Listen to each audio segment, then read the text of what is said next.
Hello everyone, my name is Sixy. I just got done live streaming most of the BlizzCon's event, and I wanted to talk about the classic segment of the BlizzCon focused on World of Warcraft. I just got done looking at all the retail stuff, as I am a cutting-edge retail player, but I also am a lover of classic WoW and everything that it stands for. I wanted to put out a video that kind of gets everything and my thoughts out. Just in one quick video, all the stuff there. First off, for those that don't know or haven't seen yet, BlizzCon announced that the next season that World of Warcraft Classic will have is called the Season of Discovery.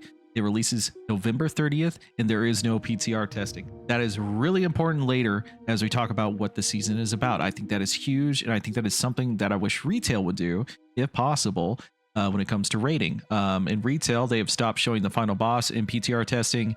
I wish all the bosses were like that. I think it would make things a lot cooler when we come to things like this. They did say, however, that this is a test, so hopefully it performs well. There might be some bugs attached to it, just to be cautious with that, but they feel like with the idea of what the Season of Discovery is, it is good for them to do something without a PTR or beta testing, revealing all the secrets that are out there. Now, you may be asking, what does Season of Discovery mean? First off, let's go in a few segments here, and I'll try and explain as best as I can with the information that we do have. First, the level cap is level 25. You may be like, man, that's really low. What happened to Classic Plus? What happened to level 60 content, doing Molten Core with all these other things, etc., etc.? Well, the idea that they're pitching is that there is going to be level 25 content that people can get to, re-experience with all the new things that they're adding in. There's also going to be an end game raid for level 25 raiders. That is going to be new end game with new metas. For those that were around during the Classic WoW beta, I participated in that. I got access very early in the Classic beta testing cycle. There were beta metas. Level 30 was the first cap, I believe, if I recall correctly. And at level 30, we were basically able to just come up with like new BIS lists. And how there was a PvP tournament as well, and then they moved it up to 40, and then there was like a special level 45 segment for a few days to test a few like outlier things that they wanted to test at the last second. But the level 40 also had a meta as well, so people were like gathering BIS and playing the game differently. There were different talent builds for level 30 only. It was very, very cool. People were doing BGs at level 30, so this is similar to what they wanted to do. They wanted to emulate the feeling of Classic Beta with things that are called level banded content. That is the new term that they are coming up with for this, level banded. It has a multitude of reasons. First, the WoW Classic meta thing. It's going to feel different because it's level 25. It's not something we've done before. We have to discover new things.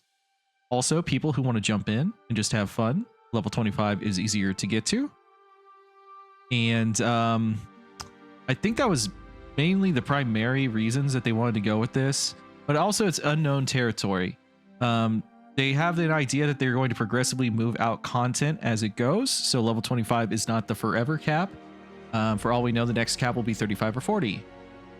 It just kind of is what it is.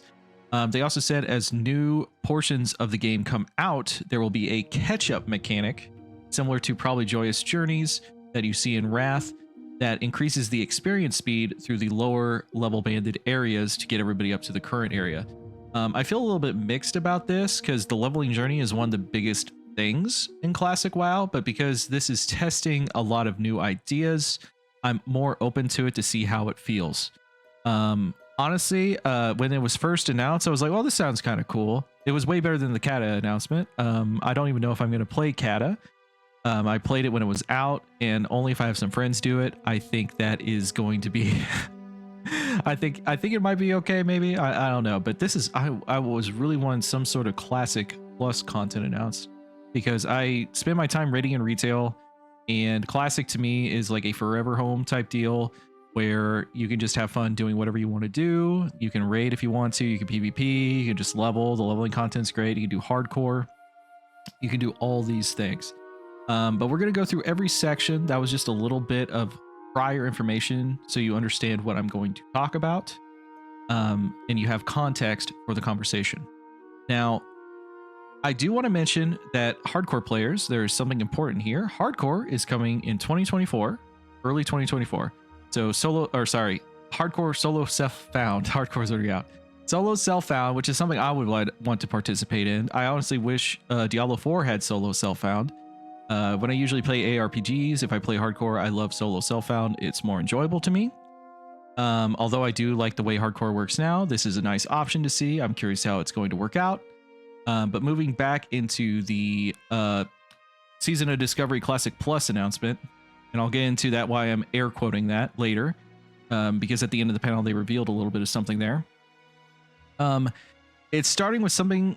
The Season of Discovery has something called runes, and you're going to have these discoveries. So when you're leveling, when you go to your class trainer, you're going to get a quest. It's going to be a new quest that they put into the game that is going to allow you to find your first rune. And a lot of the Season of Discovery operates off these secret discoveries and runes that you can just find in the world. And the idea is these are hidden secrets you can find out everywhere. It's supposed to fuel the enjoyment of playing a video game. For those of us who have played Elden Ring, for example, if you have played Elden Ring, this is a very good example here. When Elden Ring came out and everybody was exploring everything and trying to find things, you're like, wow, you can unlock that secret boss like this, blah, blah, blah, blah, blah. This is the idea of Season Discovery. You're going to find these runes that you can only find in certain places. They're not marked on maps. It's through social interaction and info sharing. There is no public beta or PTR that I mentioned earlier, so this stuff can't be just shown before and all the secrets and everything are shown already. I hope there is a way that stops data mining, so Wowhead and everything. I'm using Wowhead right now, but I really hope that Wowhead at least respects the secrets a little bit and kind of holds off, or the data mining is restricted and there's encryption so we don't lose out, because this is the whole point. We get to re-experience the game that we grew up with and enjoyed, and we get to see new things, and that's adventurous. You know, we're adventurers in Azeroth. This is what it's all about. And they also talked about they want to put in new additions that feel at home that they didn't really go fully into. For all I know, some of these things might be quests. I have no idea. They didn't really go too far into that. They just really focused on the discoveries. There's like random chests out in the world that you can find discoveries in, and the runes. Now, the rune system.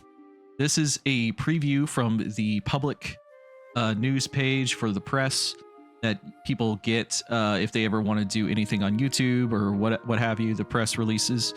You can see in here that this rogue has runes.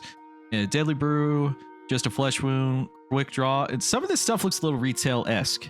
But from what I understand, there is another panel. They did a classic panel that showed examples of these, and there's twists on these ideas that does not make this seem too retail-like. When I first saw this, I was a little concerned because, you know, some of the, like, between the eyes, you know, that's outlaw. I don't want that on rogue. I like combat rogue. I really don't want outlaw. And then you also have a hunter example here with sniper training, lone wolf, but some of these things might work out. Then they went into a deep dive of all this during their panel, and they talked about runes and what they do. It's a new skill line for all characters. You can apply abilities to equipment at any time, so it's not that hard to just mess around with your builds. There are 3 slots on chest, legs, and hands, so it's using past systems from other games. They're like borrowing from Diablo with sockets and all this other stuff. I mean, a lot of that stuff has already been in World of Warcraft for ages, right? You know, you could just compare this to glyphs with an armor system or anything like that, but that also came from Diablo anyway. Apparently we get new rune slots over time. It is outside of the talent system. Faction specific buffs they mentioned. He was talking about shamans and paladins specifically. I really don't know what that is going to allude to. If we're talking about, you know, Wind Fury coming to Alliance, that'd be kind of wild if you think about it. And then they also talked about reduced talent respec costs. I think they might have talked about multiple like dual spec, but I don't quote me on that. I think that's just something I heard. We'll probably know more as we get closer to the release, depending on what they want to tell us, because they still want to keep this very secretive. And this is just an example going through some classes of some of the runes, just to so you all have like an idea of what this is going to be like. We have Victory Rush, which is coming back from other expansions. A lot of people really, I'm a warrior main in Classic. And I've leveled so many to 60 on private servers and like on regular Classic, and I really don't have an issue because I'm experienced at warrior leveling. But I can see how this is gonna make it nicer. You know, like quality of life is cool. Sometimes the struggle really makes for the adventure to be more fulfilling, if you will. But I think one of their goals, as you see some more of these runes, is they're really trying to make everybody broken, kind of. There's a lot of cool things though that change gameplay. So we have Victory Rush, which will help soloing for warriors. I think that'll be nice. It'll also come in handy during PvP. You're already a wrecking ball in PvP, but then you can Victory Rush to keep yourself up if you don't have a pocket healer. Maybe that'll help. It's only 10%. Devastate. You're in defensive stance and have a shield equipped. Center armor also deals 100% weapon damage. Increased by 10% per application of center armor. Very nice. I really like this. And then Raging Blow is a fury ability, but we're getting this coming into the game. It can only be used while enraged, Berserker Rage, or Blood Rage is active. And it's a little bit of a twist though, so you can only use it during those times, but it's 100% weapon damage. So you have things coming in from retail and future expansions with a little bit of a classic twist based on how the classic environment works. So the first thing I want to say before going into any of these classes, obviously there is going to be a lot of balancing issues with this most likely. But at the same time, isn't that the whole point of vanilla in itself? We have solved vanilla so deeply at this point. Throwing a monkey wrench like this, as long as it feels classic vanilla-esque, I think is very exciting. There could be things where things are just outright broken and people are running over each other. But at the same time, vanilla wasn't perfect when it came out, and it took multiple patches to get right with how they wanted to see the game. And even then, there are probably some things they wish they would have done differently. So this is a really cool idea of changing the game and moving into a potential Classic Plus future. I don't know if there's any EverQuest players that are listening to this, but time loss progression servers happened very, very long time ago. I think started in 2005. And they basically did server runs of old expansion as they went out. And you would be able to progress through each expansion after guilds or people were on a leaderboard killing certain bosses, and that would unlock the timer for the next expansion release. So this is basically their reimagining of TLPs with Classic and Seasons. They're twisting things and making it their own way. Like one EverQuest server, for example, was called Mischief, and they changed where all the loot dropped at in-game. You didn't know what that boss would drop at all. It was very interesting. It reinvigorated the game. But these are just some of the warrior ones. This is very interesting. I was very surprised by this. A big goal for some of their classes is that a lot of people can be tanks now. Warlocks are getting Metamorphosis as a tanking ability. So as you can see here, it increases armor by 500%, reduces the chance you will be critically hit by 6%, and increases your threat by 100%. And some of your abilities change. Searing Pain is now instant. I'm not a big Warlock person, so some of this stuff is just going to go over my head. Shadow Bolt, I understand. Become Shadow Cleave. It is a shadow melee attack that hits up to 3 nearby enemies. And Curse of Recklessness also taunts your target to attack you for 3 seconds. We have a Demon Charge. Charge an enemy and stun for 1 second. Demonic Howl forces. So you see a lot of crossover abilities with other classes, but now you can do it on a Warlock. If you really wanted to be this Warlock that gave in to its demons, if you will, so you could morph yourself and take their powers and then transform and be that frontliner, now you can.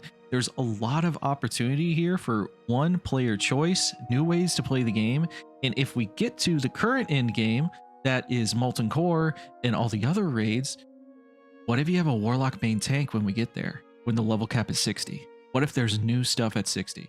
There is so much promise here that I am just I don't know. I'm really excited for it after I start thinking about it more and more. I think it's going to be really, really cool.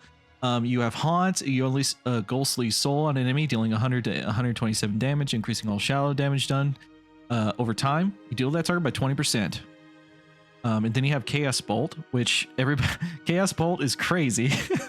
I'm wondering if it's going to be the same graphical effect or if they're going to like classic it a little bit. But Chaos Bolt always hits, cannot be resisted, and its knowledge causes all your fire spells to pierce through absorption effects. And it also deals fire damage. That's the Warlock. Shaman, very excited about this. I'm probably going to play Alliance again this time, but I love Shaman so much. Getting Lava Lash, which is great. Healing Rain. Engrave your chest or robe with the Healing Rain rune. Heals the 5 most injured party or raid members within 15 yards of the selected area for every second. Pretty cool. And then there's Way of the Earth, which is used. While Rockbiter is active, you deal 100% increased threat, gain 30% increased health, take 10% reduced damage, gain 6% reduced chance to be critically hit by melee attacks and Earth Shock taunts. Shaman tanks are real, and it is something I've wanted in retail for a very long time, and they've never force-spec'd it. It's coming to Classic first. I think that is crazy, but it's very exciting. Skull Bash on Druids, so you get to charge, interrupt, prevent spells. Fury of the Storm Rage. I think this is going to be for balance 100%. So it reduces the mana cost of Wrath by 100%, and each time you deal damage with Wrath, you cause a 12% chance for your next cast of Healing Touch within 15 seconds to be instant. This could be, maybe this isn't for balance, but it's maybe for Resto, where you're able to deal damage during raid, so you have something else to do besides heal. And this might, I don't know, this might change things. It could also be broken on balance because you are casting Wrath and just doing whatever you want, and then you Healing Touch for a billion. You know, you know, there's a build in PvP that balanced druids play that are very hard to catch, and then you're gonna have this attached to it. It's gonna be kind of nuts.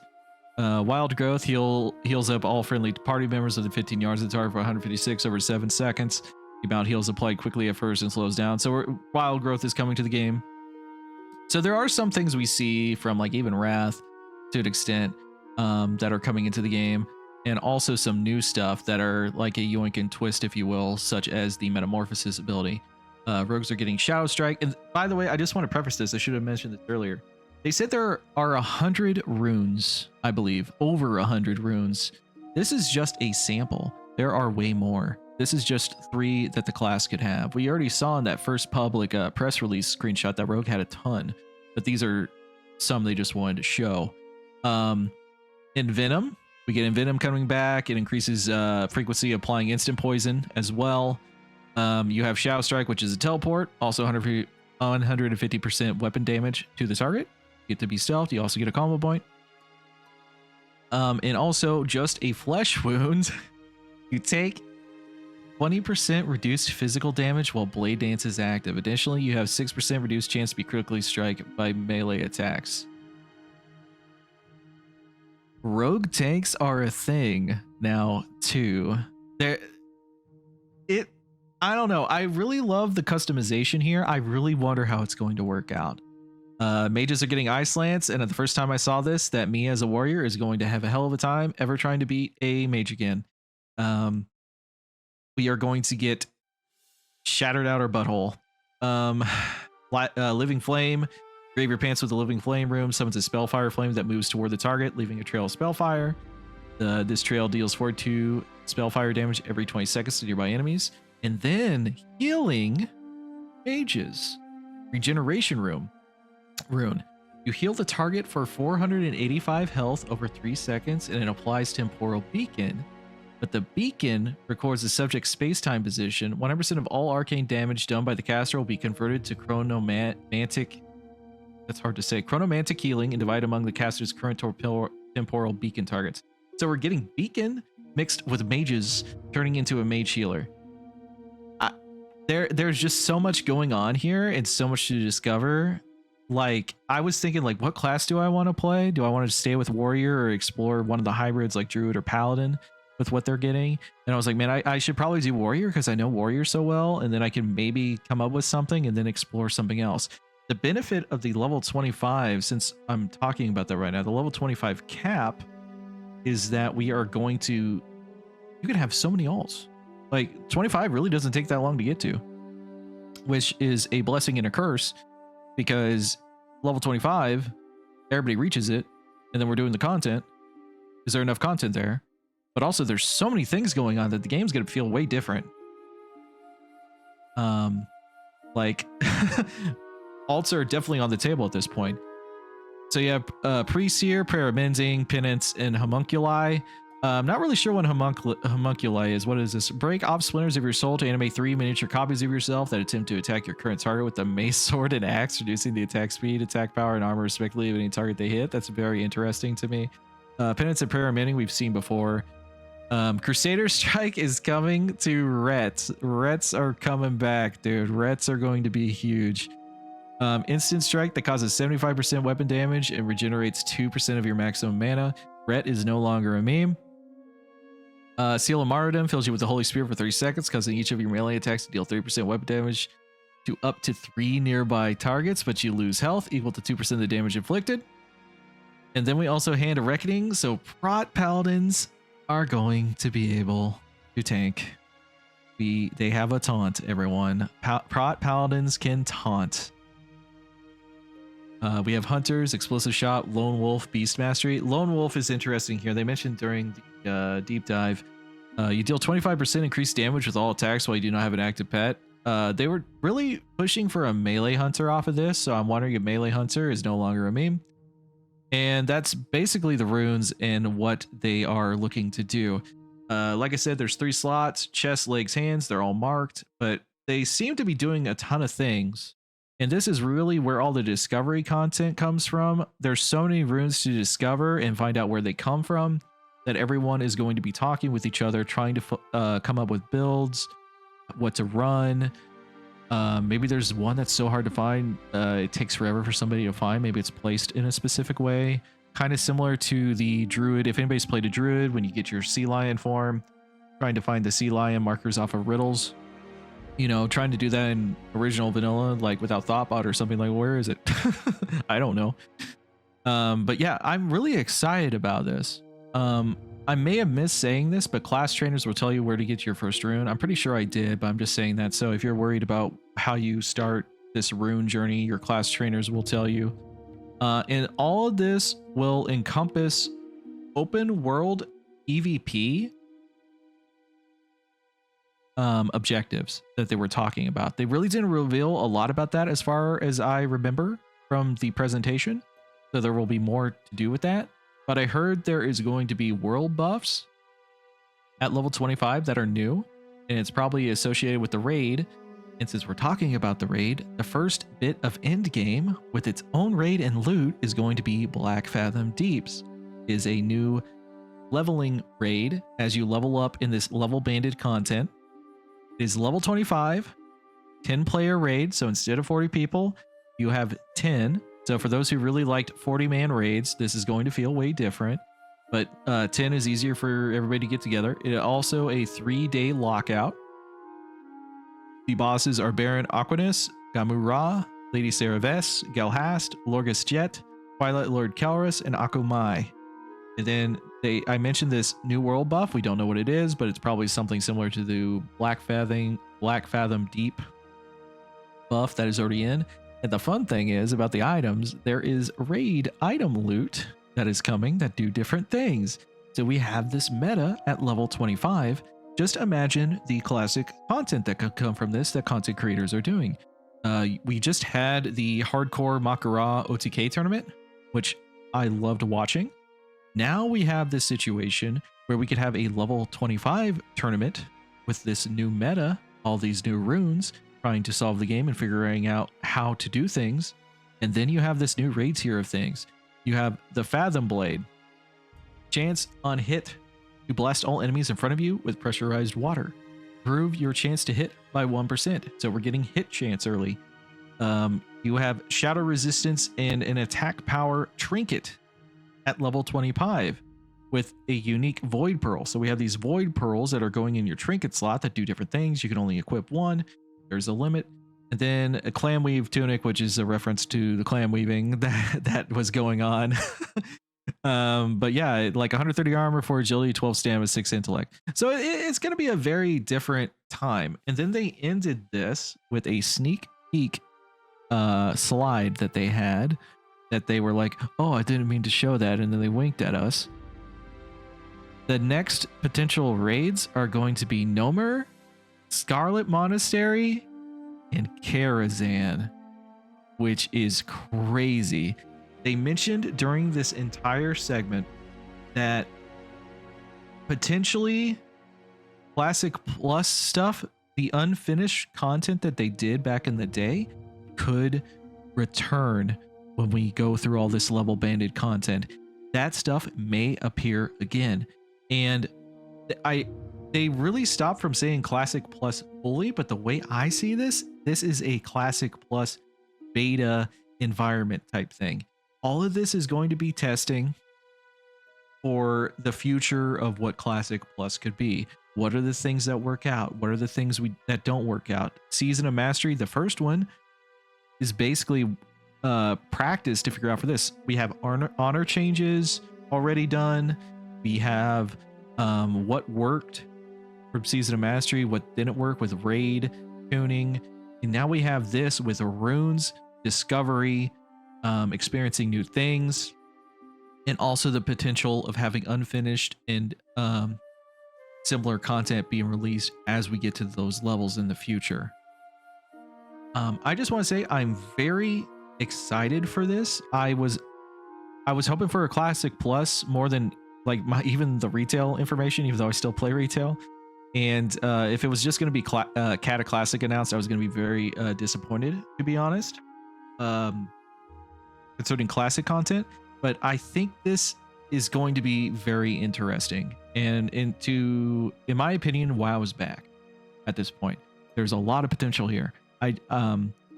Even if there might be some grievances and issues, all I see is the potential of the future of Classic WoW when we look at this type of experimentation that they're doing.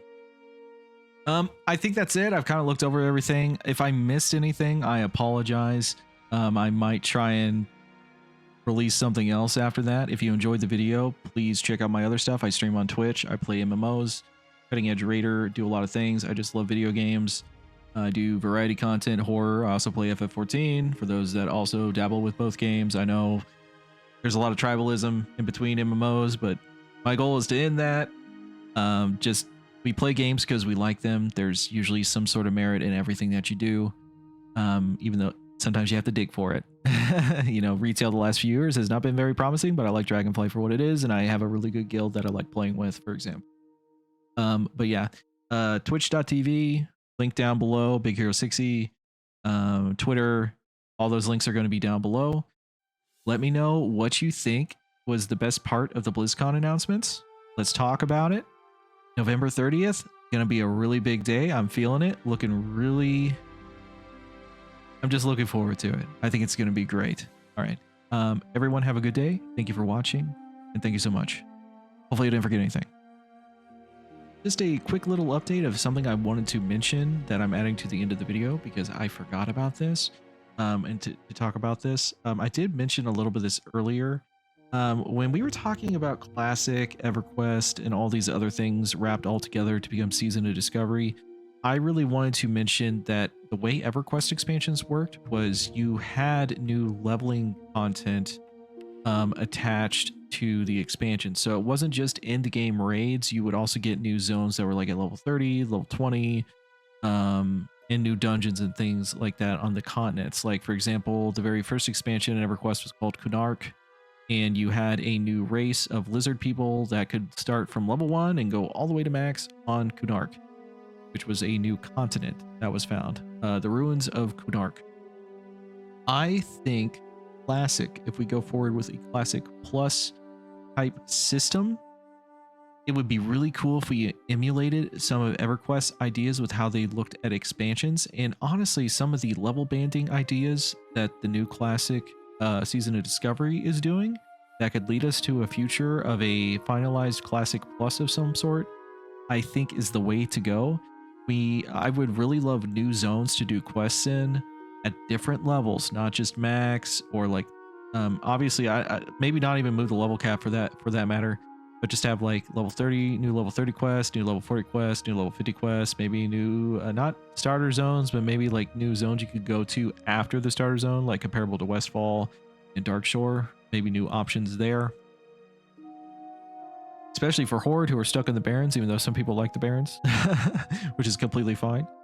I think that would be a really cool way of doing things. And then you also add new loot and dungeons and things in the world from unfinished content. Now, they did tease this at the very end when they were talking about the future as the levels get higher in the in-game and whatnot. But I really don't want it to just be level 60 stuff. I think Classic Plus could be at its best if they borrowed from other games and looked at what things worked, especially in olden era MMOs, where you're adding content that can be part of the leveling journey as well as for its end game. Because I think WoW really made a mistake just doing all end game content when previous MMOs did things where like, well, I could level in this zone now on this character. I've never done it before. It's completely new. You get to pick and choose, and it becomes a more cohesive experience and the world feels even more alive and real. That's just something I wanted to mention. Hopefully that becomes the dream someday, you know what I mean? Once again, really looking forward to Season of Discovery. Thank you for watching the video. Hope you guys have a good one.